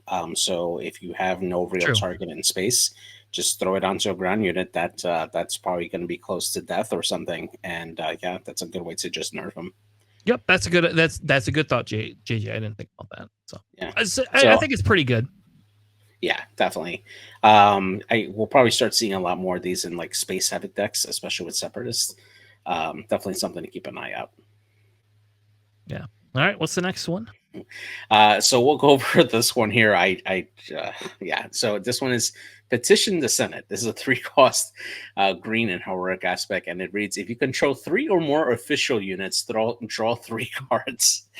I was trying to rack my brain and thinking in hero, what are going to be my three first cards that are going to be officials that are not going to get killed by the time I play this card. I couldn't come up with any answer for it. It's really asking you to dedicate a lot of time and effort just to make this work. And honestly, I'm not going to see. This is not going to see play. There's a compassionate senator, baby. Look at that. That's a one cost. I agree with you. Let's move on. The artwork's really cool on it, though. Yeah. Like, that's actually the Padme artwork that they should have put on her freaking showcase, but whatever. Yeah. All right. The next one is Advanced Recon Commando. It is a 4/3 with Overwhelm. This is good. Like, this, if you need a 3-cost unit, this is not a Sentinel. But because if you're building a clone deck and you want that clone or that trooper aspect, this is really good. Like, so I'll just say right now, like, I actually really like this card. The Overwhelm is really good too, because it's still, even if you're sacrificing it, it still does that extra damage to base. So for example, if you have like a 1 damage on it or something like that, and it swings in, if it only does 1 or 2 damage to base, it's not like, oh my gosh, that's really good, but it is still nice to be able to get that extra. Like when you have an echo based defender, for example, and somebody you swing into something with it, it dies, right? Like it doesn't do any overwhelm. This is just losing the sentinel and giving you the other option. So I like it. I think it's a great 3-drop personally. Yeah, and when you combine it with like timely intervention on top of that, like this becomes a really solid unit to just drop in, go in and attack your enemy and get some damage through really quickly. Definitely really strong. Yeah. Oh, we have one more blue card I missed, I guess. Yeah, so this is a common card, a 6-cost Falcon Ion Tank. It's a single blue aspect, 4 attack, 6 defense Sentinel card. Pretty decent stats for 6 costs, but beyond that, it's pretty average. You probably will have better options at 6 costs, namely Obi-Wan. And yeah. Yeah, it's okay. It's maybe a wedge deck. I don't know. Yeah, a wedge deck. I can see this in a wedge deck. I can also see it. It kind of works like in that Boba, hero Boba deck too, right? Yeah. Like yeah. technically speaking. It also gives villain a way to have a bigger ground sentinel, but yeah, it's not. It's okay. It's not very good. B2 Legionnaires is the next one. Separatist Droid Trooper. I will tell you in Sealed, this was amazing. By the way, Yeah. That this was really, really good in Sealed. Being able to have the Overwhelm and the Sentinel and it being a Separatist droid and a trooper is so good. Like I think this is a really good card in Sealed. In Constructed, I don't know, that 4 health is just so hard because you have echo based defenders for 3-4 or for a 4-3 for 3 cost. Yeah, I like this costs 2 more. You get 1 extra health and you get 1 extra thing, but at the same time, I don't know, you get the overwhelm, I guess. So it's okay. It's if you want a sentinel heavy deck, this is good, but outside of that, it's not going to see play. Yeah, I think that the biggest threat that this poses is just that 5 attack overwhelm, right? It forces your opponent to really focus their attention on taking out this unit as soon as they can, because if they do ignore it and try to go around it or like try to attack your other sentinel units, this is going to be dealing back some pretty decent damage with 5 attack on there. So it does really like reinforce it really forces your opponent to have to deal with this unit head on, and not too many units can survive 5 attack, coming back to it. So it has its pros and cons, but it's at the 5 cost. It's really competing with a lot of other great units in green. So it's kind of tough to justify it. Yeah. All right. What's the next one? So this is a card that I wish I drew on my packs here, but I didn't get it. So this one is a 3 cost squad support single green aspect. Attach a non-leader unit. Attach unit gains. This unit gets +1/+1 for each trooper unit you control. Absolutely great card to have if you're going trooper heavy. It doesn't have to be clones. Definitely works really well with like some Empire trooper lists there. Especially with like if you have a really good incinerator trooper deck with like Tarkin that you can build up, or even add on General Take on top of that, just keeps on building up and improving those trooper units. This definitely helps if you have a lot of those units out there. Definitely probably more geared towards clone units, just because you can have that opportunity to create more clone troopers out there to, give that buff up there. Probably decent on a good Sentinel unit that has a lot of support behind it. But we'll probably see some play in certain decks, but probably not widespread. Makes sense.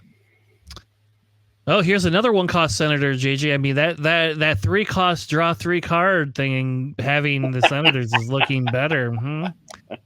This is a Steadfast Senator 0/4 official for 1 cost. You could spend 2 resources and exhaust it to attack with a unit, and it gets +2 for the attack. I'll just state it here. It's great in sealed, and that's it. That's it. Other than that, let's just move on. Like, I don't even want to talk about it. Yeah. It's whatever. What's the next one you want to cover? I'll do Ryloth Militia. So this is a 2-cost single green aspect, 2 attack, 3 health. Comes with raid +1. Really, really good with Hero Boba. And that's about it. Yeah, this is a good card. I think this is actually a good card. Yeah. The next one is a Bactoid Spider Droid. It is an 8-cost 5/6 Separatist Droid Walker. It has Exploit 2 and comes with Ambush. I will say this is the card in sealed I loved, and this did a lot of work for me. Because you could bring this in on 4 resources, by the way. Yeah. So you could do your build 2, create 2 battle droid droids, play a unit, then exhaust Poggle, get another unit, and then bring this in on turn 3 for the resources. And it's just like the 5/6 allows it to live a little bit longer. You don't have to exploit it to get it down there. At 8 costs, it's not worth anything, but like this is going to go good in a Dooku deck. Really good in a Dooku deck, I think. I actually like this a lot more than I thought I would. And it's just getting used to that exploit and what it does for everything. But the ambush on it is really, really good. Yeah, absolutely. All right. I think we're into red. Right. So I'll cover the 5-cost Senatorial Corvette. This is a red and hero aspect card with 5 attack and 4 health with Republic vehicle and capital ship. Has Saboteur and reads, when defeated, each opponent discards a card from their hand. Kind of wish that this was like a red aspect only, just so you can consider putting this in like a Kylo Ren deck. But still, it's decent for what it can do. It's a cheap capital ship that has pretty decent stats up there.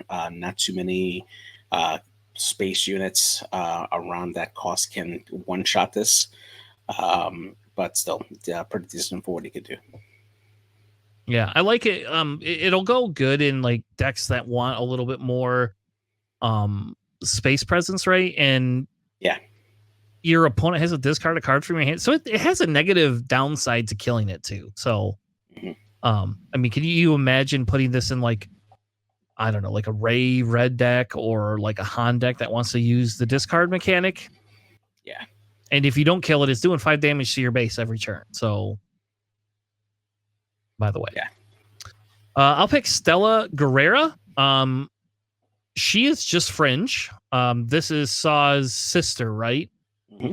Yep. She is 4-cost 4/3 when played, when defeated ability. You may deal 2 damage to your base. If you do, search the top 8 cards of your deck for a tactic card, reveal it, and draw it.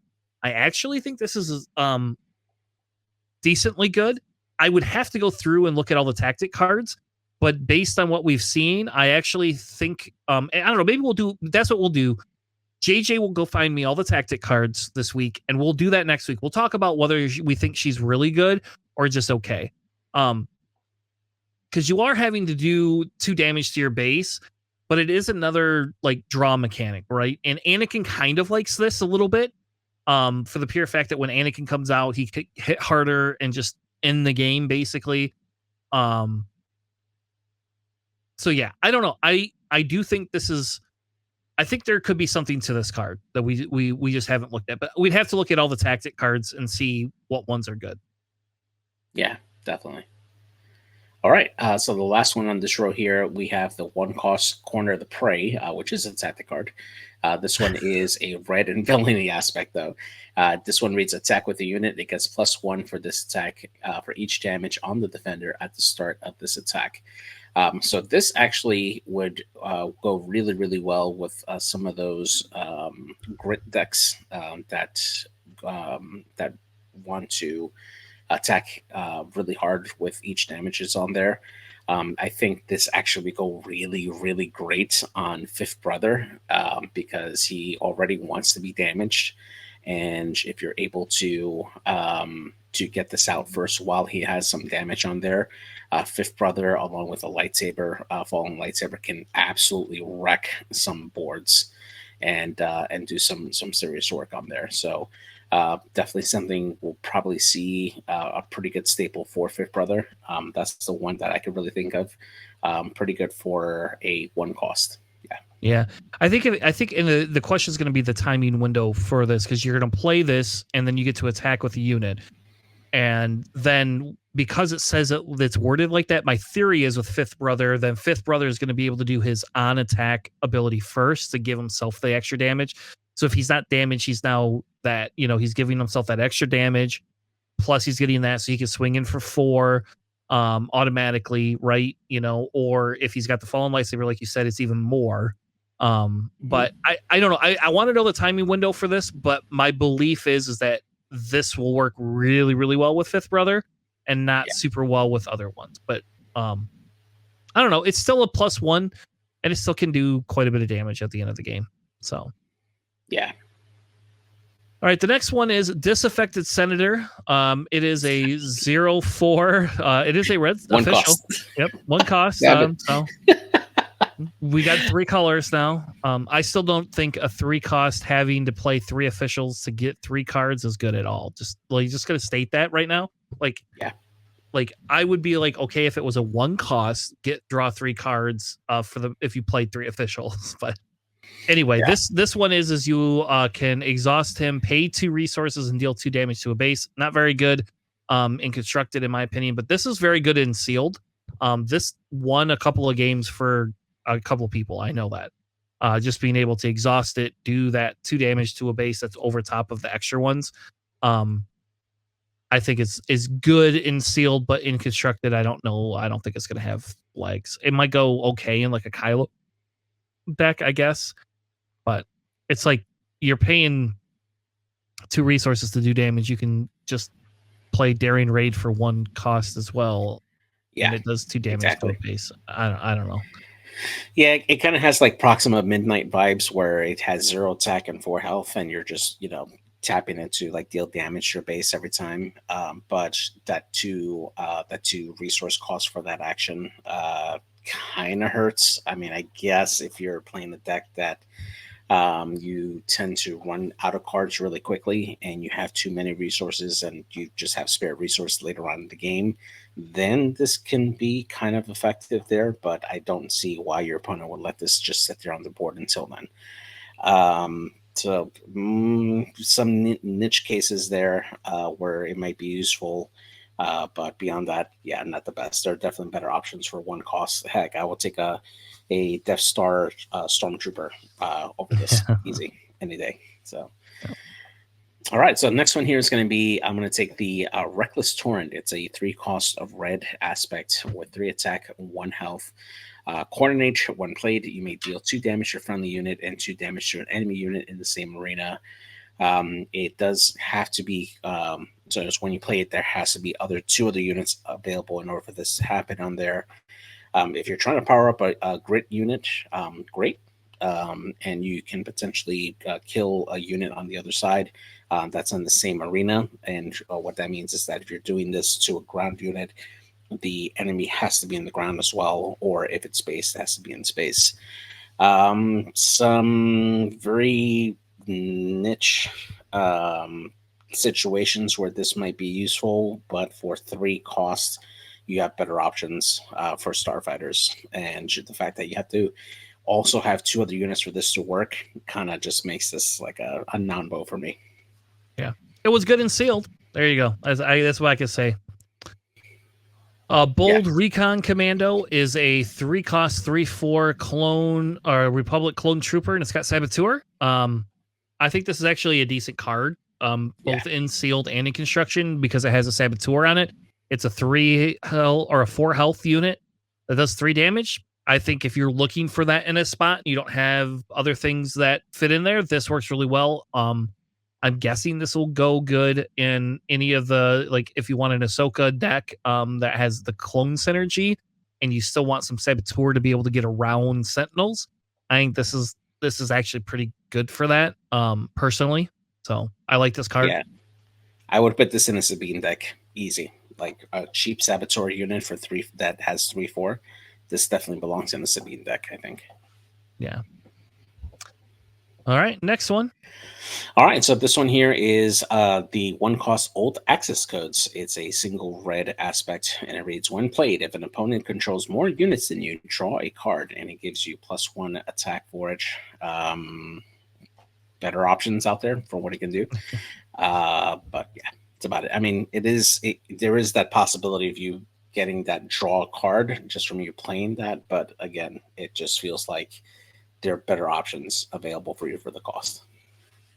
Yeah, it was good and sealed, like, but not really that good and sealed. It was nice and sealed to be able to draw an extra card. So like for example, I had one in my Maul deck, only one though, and like I did play it once on a droid, just because they had more units out on the board than I did at the time, and they'd already claimed, and then I was able to swing in with it with Maul, and it had that extra +1. Plus, I got to draw a card, and I was running out of cards. So, but other than that, I think it's trash. So, yeah. Grim Resolve, attack with a non-leader unit. It gains grit for this attack. It gets +1 for each damage on it. It's situational. Good for grit decks, I guess, which is what red is. I will say I did also use this in my Maul deck, and it did work it, but I don't know if in constructed I really want to spend 2 resources to do that. I guess it's just too situational for me. Yeah, agreed. Yeah. All right. Moving down to Caught in the Crossfire, 6-cost red aspect, a disaster card. This one, it says, choose 2 enemy units in the same arena. Each of those units deals damage equal to its power to the other. So choose a Crate Dragon Invader. Boom. And they should do some pretty nasty damage to each other. Yeah, I don't know. I don't like that card either. All right, one of the legendaries that had not been spoiled yet was Planetary Invasion. It is a 12-cost with 3 exploit. It's a separatist plan, because they have a plan. I don't know. You can ready up to 3 units. Each of those units gets +1/+0 and gains Overwhelm for this phase. And basically with the 3 exploit, because you're getting 6 off, you could play this for 6 if you have that many units. Do I think it's an amazing card? No. Do I actually think this is a decent legendary? No. Do I think this would be a good rare card? Yes. Yeah. I do think this because you could play this for the 3. The problem is you have to have if you want to get it for 6 costs, you got to have 3 units. You got to have 6 units out, because otherwise you're killing them. But this kind of feels like that final showdown type thing. Yes. And that's why I like it. Like, you can use this. I put one of these in my Ahsoka deck, and I got this off once online when I played with Ahsoka, just for the pure fact that I was able to kill a couple of clone troopers and then be able to ready 3 units so that I could ready my Ahsoka again, who then happened to still have the coordinates, so she was able to do 10 damage that turn. Plus the other 2 clone troopers, which then, they did another 3 damage each. So I mean, it was 16 damage just off this one card, which if you have the other things, I think it's good. But that's how I kind of see it. Is it's just it's a Hail Mary at the end or an early closer if you want. Yeah. All right, so I'll go on to Infiltrating Demolisher. Now, if I'm not mistaken, this is the first card that I could think of that comes from the Obi-Wan Kenobi show.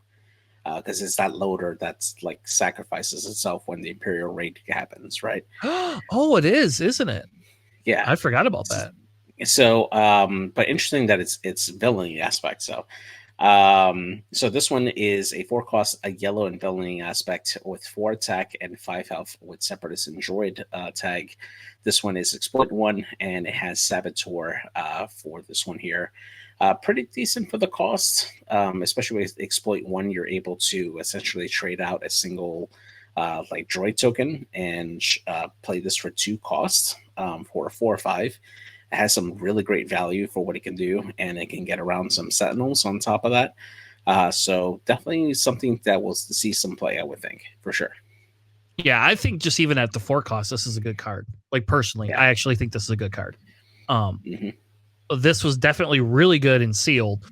Because if you just create 1 droid token, you swing in with it for the 1 damage and then use it as an exploit, man, like screw everybody. And then this thing comes in for the two resources and it's a 4/5. And I don't know. I like this card a lot. Able to, if I could get this card out and played on turn 2 and then be able to use it for turn 3, like first off, is really good. So yeah. All right, the next one is Cad Bane. It's a 7/7/7 because he says hostages are taken. He is an underworld bounty hunter, and his when played is this unit captures up to 3 enemy non-leader units with a total of 8 or less remaining HP. On attack, the defending player may rescue a card they own guarded by this unit. If they do, draw 2 cards. This is an amazing legendary. I don't care what anybody says. I love this. I know that like you're giving a card back to them, but like as long as you don't steal a Sentinel, you could pick up their Luke. Like you could pick up their Obi-Wan. You could pick up all these different things when you play him. Thank God he costs 7 and you can't ambush this stupid thing out because that would just be broken. Could you imagine ambushing it out and then? I mean, honestly, you could if you really like pushed it, bringing this out with a timely intervention would be absolutely great. So the best part about it, and if you don't remember, whenever you capture a unit, you're able to take off upgrades that are attached to them. So that's shields, that's any blasters that's on them, that's any armor that's on them.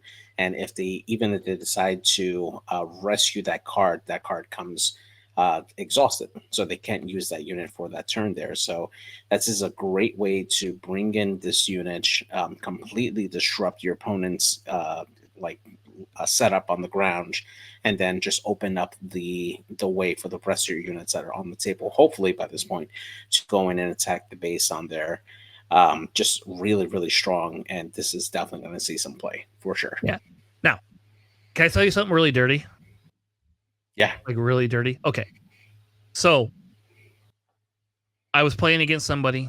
They played their Luke, killed off one of my units. I then played Cad Bane and took their Luke because I only took just the 1 unit. And they're like, I'm just going to get that back as soon as you attack my base. I said, yeah, I know. We go to the next round. They play a second Luke, and I was like, I don't know why you did that, but whatever. They played a second Luke to give him less health so that they could try to probably swing into him and kill him. And then I played Dryden Voss, baby, because guess what Dryden Voss does? You get to play a captured unit that you captured, and they couldn't take it. Then I swung back, and they couldn't. And then I had a Luke on my side, and they were like, "Man," and I was like, "Well, sorry, baby, but like, you're not getting that Luke back." And I will tell you, I've modified.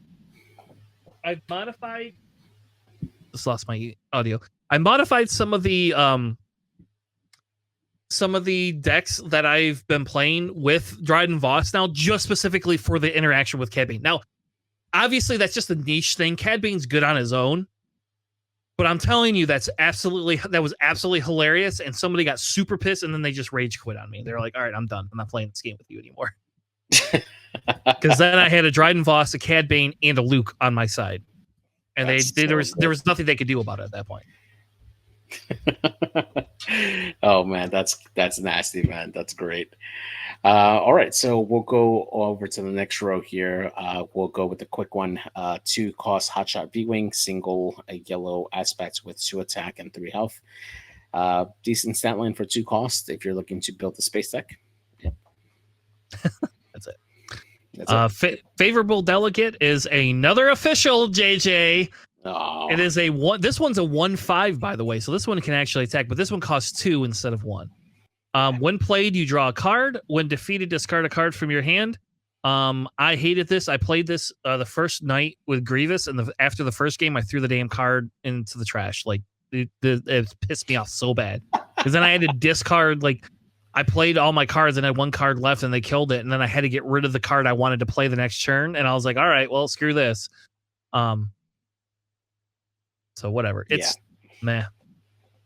Yeah, exactly. Let's keep moving.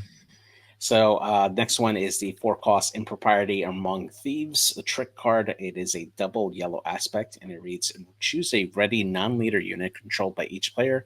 If you do, each player takes control of the chosen unit controlled by the player to their right. At the start of the regroup phase, each player takes control of each unit that they own that was chosen for this ability there.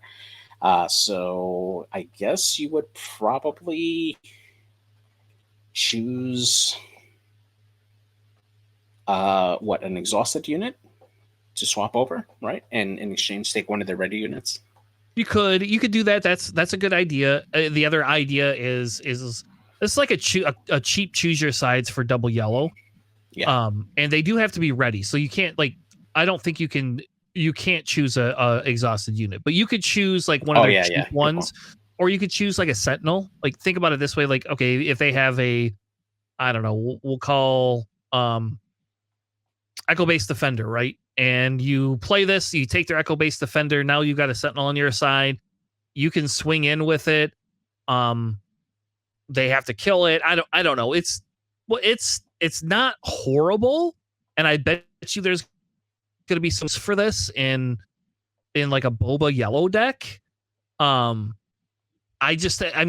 bigger thing I have is like you have to have a cheap unit that you don't care about. Like you have to have favorable delegate. How about that? There you go. If you have favorable delegate on your table, you could shade that. Like it's a 1/5. You don't care. Yeah. And make them discard a card after you kill it. Well, yes. Yes. Okay, that card just got a little bit better. Yeah, I don't know. It's whatever. I don't think it's a bad card. I think it's going to take somebody that's smarter than me to get this to consistently work. It's got cool artwork. It's got Hondo on it. So here's a question. So if you swap over a bounty unit on your side over to their side and you kill that bounty, do you collect the bounty that you just gave them? I believe so, yes. Oh man, that's Bosk just found another card. Except for the problem is there's a double yellow, so you can't run double yellow. Yeah, that's true. So it's going to cost you 6 to do that. Yeah, that's not worth it. But yes, it can work that way. Give me a second. I got to step away for a second. Okay. We'll go to the next card we have is called Lux Banturi. I don't remember where he comes from, but he's a 2-cost separatist with 3/2 stats. When an opponent plays a card, if that opponent paid less than the card's cost to play it, ready or exhaust the unit.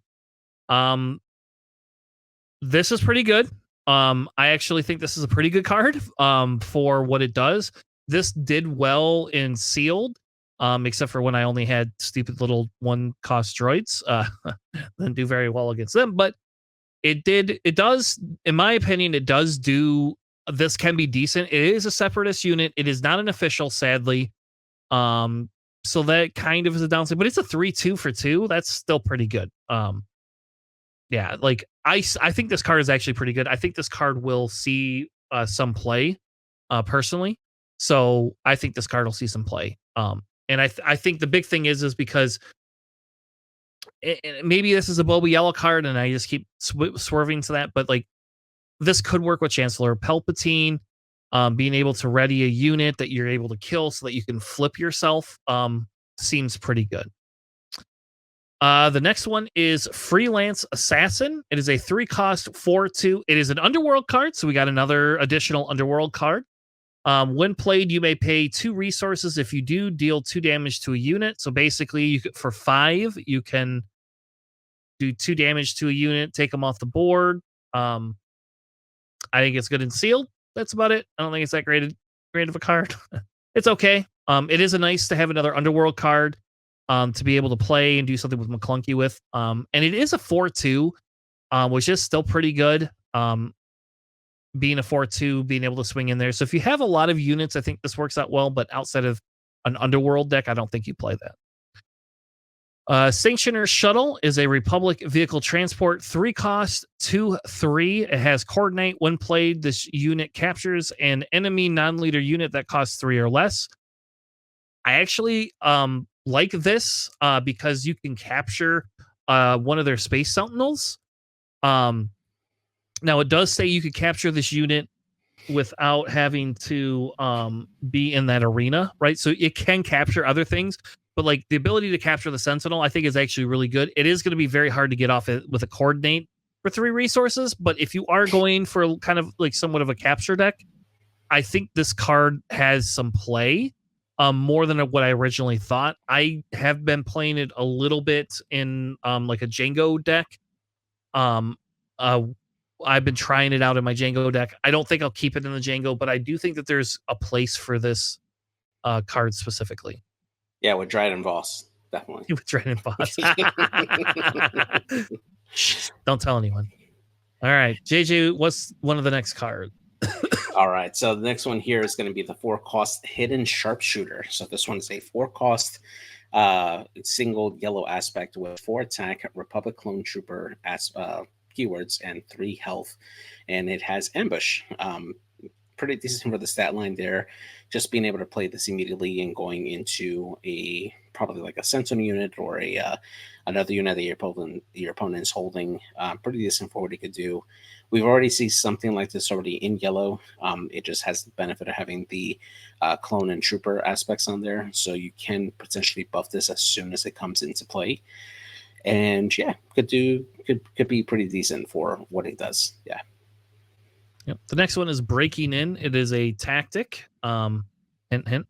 Attack with a unit. It gets +2/+0 and gains Saboteur for the attack. It's a 2-cost yellow. This is the card I believe will possibly replace Surprise Strike. I cannot guarantee you it will replace Surprise Strike, but I mean, you are getting 1 less damage in, but you can bypass Sentinels.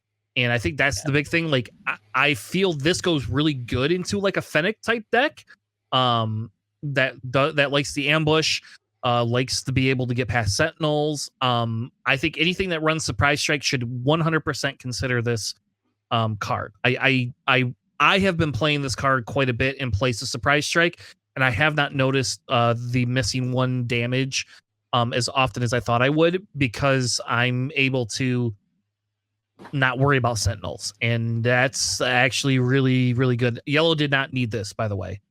This is not a card Yellow effing needed. So yeah, exactly. Yeah. So next one up here, we got the 6-cost armored saber tank with just the heroic aspect. Comes in with 5 attack and 5 health with Republic vehicle and tank, and it comes with Sentinel. Honestly, this should have been costed as a 5, just because, theme. But beyond that, yeah, probably decent. It's a sealed card. Deck. Yeah, sealed card, basically. Yep. That's all this is. It's just a sealed card. Yeah. All right, so we're down to the last 4. Headhunter Squadron is an easy one. It's a 2-cost 1/4 space vehicle Republic fighter. You know what it's good for? It's good to help with Coordinate. That's what it's good for. That's it. Other than that, it's worth nothing. It is very good with the Coordinate, especially because it's in space. People are probably not going to just try to take it out all the time. And if they do take it out, it kind of becomes a Sentinel for 2 cost. It has 4 health, which is actually really good. This was very good in Ahsoka decks in sealed. A lot of people were using this in Ahsoka decks for sealed. I think if you're going to play a coordinate deck, this card is definitely a consideration.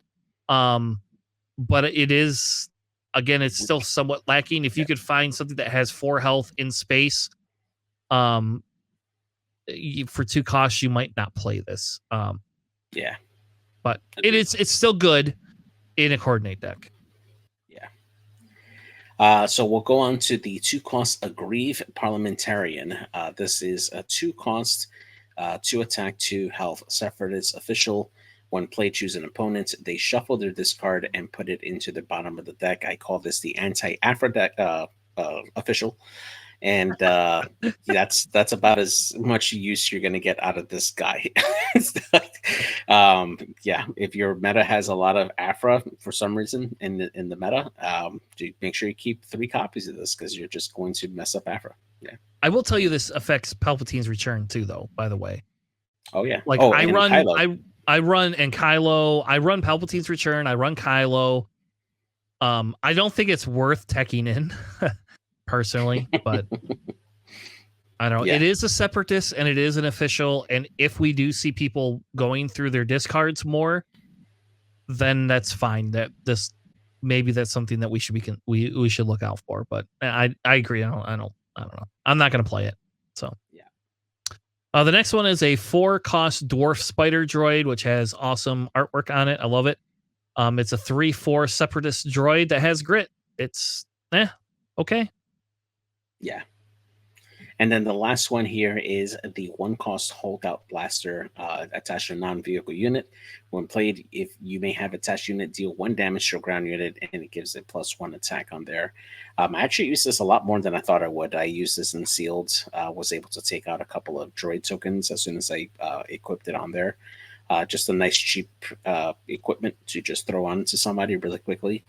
And just deal some nice quick damage on there. Probably gets better use out of some of the Mando units for like a Gar Saxon deck if you want something really cheap. But yeah, decent for what it does. I think this is great in Gar Saxon, by the way. Like this is like, I know like we don't have a lot of shield popping, but like in constructed you're gonna have shields. This is great for that. This is like great to be able to pop shields. Anything that you want to have like an upgrade. I wish it had smuggle on it, would be even better. Like let me smuggle this out for 2. That would be so good. Yeah. Damn it, FFG. Because this would be like amazing in my Hondo deck if I could smuggle it. But anyway. Yeah, for sure. So all right, well, thank you for sticking with us. Sorry it was a little bit longer of an episode than normal. I don't know, maybe it's a good thing if you like longer episodes. I found out people on YouTube don't like longer episodes, so yeah, there's that. But it was fun. Thank you, JJ, for joining me tonight. Next week we'll probably have a few more decks. Alex will probably give us some decks. Hopefully he will give us a couple of decks that we can kind of review. If you want to submit your deck, or you want to give ask us to build a deck, basically join our Discord, tell us and let us know, because right now is deck building time, baby. So like now's the time to do experimentation, testing, all of that fun stuff for it. So all right, with that being said, thank you all for joining us. We will be back with another episode of Planning Phase Syndicate next week, Sunday, 9 p.m. Eastern. Have a good night, and we'll see you on the flippity flop. Have a good night, everybody.